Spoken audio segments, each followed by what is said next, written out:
Hi guys! Welcome po sa Nuna Sports at nagbabalik po kami at nandito po kami sa may manukan. Patingin mo naman manukan. Ayan! Ayan! May nakuha kaming kalahok at si An pangalan mo kuya?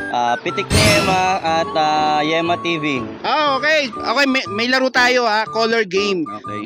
Base mo 20 pesos. Palalaguin mo lang siya. So, pwede mo nang pumili ng kulay. Kulay, puti. Ayan, 20. 20. Sige, okay na. Yan. Tapos, roll mo na yung puti ang kinuha niya. Bibilang ako tatlo Roll. 1, 2, 3. Yun, may isa. May 20 pesos na siya ulit. Tapos, start ka ulit. Start. Okay. Next roll. Puti ulit. Okay, sige. 20 ulit. Okay. Roll. Puti ulit ang kinuha niya. O yan, puti. Dalawang puti. Okay, sige. Start mo. Third round na siya. Third round, okay. Sige, pili ka na ng kulay. Last roll. Ayan, nakaisa siya. So, meron siyang 4 na beses na puti. So, meron kang 80 pesos. Ito, kuya. At any shout out?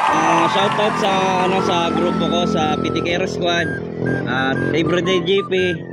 Sa page ko, follow nyo ako, Pitik ni Yema at saka Yema TV. O, yan. Follow nyo raw po siya si kuya.